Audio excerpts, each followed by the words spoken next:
the land was bought in the early 70s, but it wasn't originally called Walking Iron Park. It was actually owned by the Knight family, and it's originally called the Knight Land. But once they found out that this was all old, really sandy area, and that the land had a lot of past flowers, the county actually bought it. And it's really all the history there to it as far as buying. Not quite a lot of it. So these are the past flower prairies that we were talking about. As I said before, they're not in bloom, so you're not going to find any. But this is really more of the natural, what Wisconsin is like throughout most of the state, that the glaciers caused when they came over and flattened everything. So up here, it's really rare to find, and the sand is caused by the rivers that the sand that's all throughout this, almost this entire park, is from the glaciers when they caused rivers to come through here. Also, past flowers, like I said, are the first flowers to appear in spring, and they're called that because they typically appear at Passover. You have? These prairies that we have around here were before the settlers came out here, the natives would burn them to keep the oak savanna and the prairie plants alive, because oaks are really resistant to fire, and that kept out other trees. And so they continue to do controlled burns occasionally in this area to keep the prairie alive. Yeah, the only way, because when the oak savannas, the fires would kill all of the trees that would provide competition for the oaks, and the oaks would resist the fire. So really, oaks would be the only thing growing throughout the state.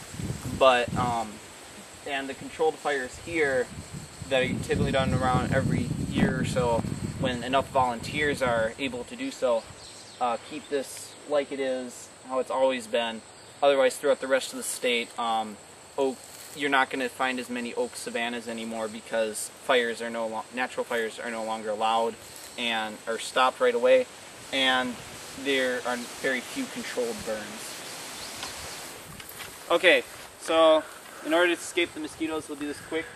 There are two eagle projects around here. This is one done by Riley Deneau.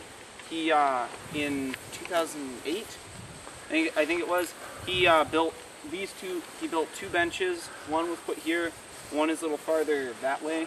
And he also, the other part of his project was he repainted the interior of the turkey shelter and cleaned off the outside.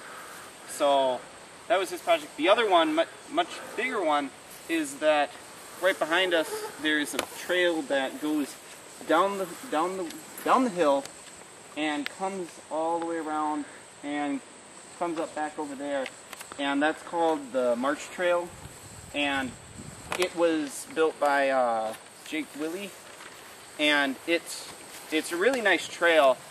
Unfortunately, within the past several years, it hasn't been taken care of really at all, and it's become very overgrown. It's hard to find. You can't really get down in there anymore. An interesting thing, though, at the bottom of that marsh trail is that there are these mounds that some people think are Indian mounds, but the naturalist I talked to for some information says he hasn't been able to get any information. He hasn't been able to get anybody down there to find out what they are.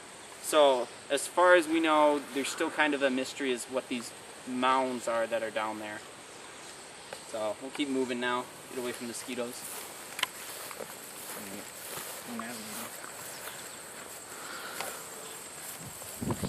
So in 1988, this whole prairie, the Boy Scouts were a huge part of making all the planting back here. And as you can see, it's been really well preserved. It's just one of the many projects we've done back here that's contributed. Alright, so it's a little hard to find. You obviously have to go kind of off the path, but it's a really nice area if you can get back here. And a wonderful part of our ecological community.